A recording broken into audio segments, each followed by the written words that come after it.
മാത്രം കൈവരിച്ചിട്ടുള്ള വ്യക്തികൾക്ക് ലഭിക്കുന്ന ഈ അവാർഡിനായി എന്നെ തിരഞ്ഞെടുത്തതിൽ എനിക്ക് വളരെയധികം സന്തോഷമുണ്ട്, അഭിമാനമുണ്ട്.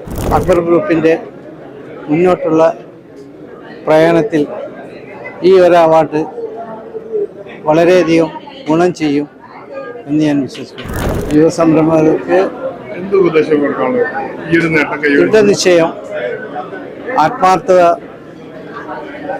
അതുപോലെയുള്ള കാര്യങ്ങൾ, പറഞ്ഞ സംഗതി പറഞ്ഞ സമയത്ത് ചെയ്തു കൊടുക്കുക, വിശ്വസ്തത പുലർത്തുക, ഇതെല്ലാമാണ് യുവ സംരംഭകർ ചെയ്യേണ്ട കാര്യങ്ങൾ. ഇപ്പോൾ AI സാങ്കേതിക വിദ്യ ഈ ലോകത്ത് വന്നുകൊണ്ടിരിക്കുന്ന ഈ പുതിയ കാലഘട്ടത്തിൽ അതിനായി ഇനിയുള്ള സമയം ചെലവഴിക്കുക, അതിലൂടെ മുന്നേറുക.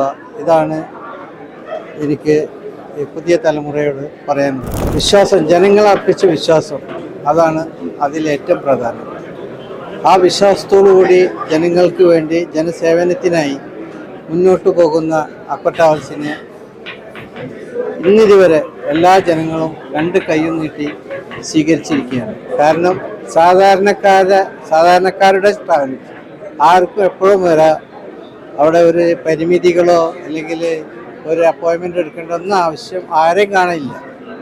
എല്ലാവർക്കും ഒരേപോലെ നടന്നു വന്ന് കാര്യങ്ങൾ പറയാനും അവരുടെ കാര്യങ്ങൾ കേട്ട് അതിന് പരിഹാരം ചെയ്തു കൊടുക്കാനും അക്ബർ ട്രാവൽസിൻ്റെ എല്ലാ ബ്രാഞ്ചും, ലോകമെമ്പാടുമുള്ള എല്ലാ ബ്രാഞ്ചിലെ ഞങ്ങളുടെ സഹപ്രവർത്തകർ വളരെയധികം കഠിന പ്രയത്നം ചെയ്തുകൊണ്ട് അത് ചെയ്തു കൊടുക്കും.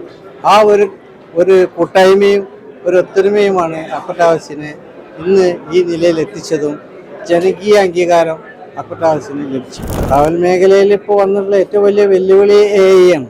കാരണം ഇത് വളരെ വിപുലീകരിച്ച് വന്നാൽ ഒരുപാട് പേർക്ക് ജോലിയില്ലാത്ത ഒരു സംഗതിയാണ് വരുന്നത്. ഞാൻ ഇന്നിപ്പോൾ ഞങ്ങൾ IT ടീം ഉണ്ടായിരുന്നു, ഞങ്ങൾ അവരായിട്ടൊക്കെ ഒരു മീറ്റിംഗ് ഉണ്ടായിരുന്നു. അപ്പോൾ അവരോട് പറഞ്ഞു കൊടുത്ത അതാണ്, ഇപ്പോൾ ഉള്ള ആൾക്കാർ വളരെ ദൃഢനിശ്ചയത്തോടു കൂടി ഇനി മുതൽ പ്രവർത്തിച്ചിട്ടില്ലെങ്കിൽ അവർക്ക് തന്നെ അവരുടെ ജോലി നഷ്ടപ്പെടാനുള്ള സാധ്യത ഉണ്ട്. അപ്പോൾ എന്താണ് നാളെ വരിക എന്നുള്ളത് ആർക്കും അറിയില്ല. അപ്പോൾ അതിനനുസരിച്ച് നീങ്ങണം. നോക്കിയ ഫോണ് പോലെ ആവരുത്. അതുപോലെ ആയിരുന്നെങ്കിൽ ഒരുപാട് വിഷമങ്ങൾ സംഭവിക്കും. അപ്പോൾ എല്ലാവരും ഉണർന്ന് പ്രവർത്തിക്കേണ്ട, യുദ്ധകാലാടിസ്ഥാനത്തിൽ ഉണർന്ന് പ്രവർത്തിക്കേണ്ട ഒരു സമയമാണ്. കഠിനാധ്വാനം ചെയ്താൽ ഒരു തരത്തിലും ഒരാളെ ജോലിയും പോകില്ല, വളരെ സുന്ദരമായിട്ട് ജീവിക്കാം. പാതിരാത്രി എന്ന ചിത്രം ഞങ്ങളെ 14ാമത്തെ ചിത്രമാണ്. ഇതിനൊരു വ്യവസായം എന്ന രീതിയിലല്ല കണ്ടിട്ടുള്ളത്. ജനസ്വാധീനമുള്ള ഒരു മാധ്യമത്തെ അർഹിക്കുന്ന ഗൗരവത്തോടുകൂടി ഉത്തരവാദിത്വത്തോടുകൂടി പ്രയോജനപ്പെടുത്തിയിട്ടുണ്ട്. അതിനുദാഹരണമാണ് ഈ പാതിരാത്രി. പാതിരാത്രിയിൽ അഭിനേതാക്കൾ അവരുടെ പാർട്ട്, നവ്യ നായരായാലും ശരി, ശോഭിന ആയാലും ശരി, അതിൽ എല്ലാവരും ഒരേപോലെ മത്സരിച്ച് അഭിനയിച്ച ഒരു പടമാണ്. കൂടാതെ അതിൻ്റെ സംവിധായിക റത്തീന ആദ്യത്തെ പുഴു എന്ന ചിത്രത്തിലൂടെ തന്നെ കഴിവ് തെളിയിച്ച ഒരു സംവിധായികയാണ്. മലയാള സിനിമ പ്രേക്ഷകർ അതിൻ്റെ കഥ, അതിൻ്റെ ക്ലൈമാക്സ് എല്ലാം കൊണ്ടും വളരെ അംഗീകരിച്ചിരിക്കുന്നു.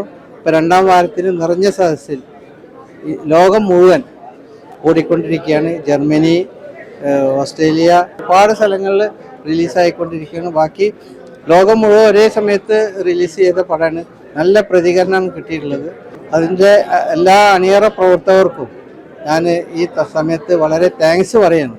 കാരണം ഒരു പടം നന്നായിട്ടില്ലെങ്കിൽ നിർമ്മാതാവിനെ കുറ്റം പറയും, നന്നായാലും നിർമ്മാതാവ് നല്ല ആള്, അങ്ങനത്തെ ലോകമാണല്ലത്. അപ്പോൾ നല്ല ആളെന്നുള്ള ഒരു വാക്ക് കേട്ട് അതിൽ വലിയ സന്തോഷം.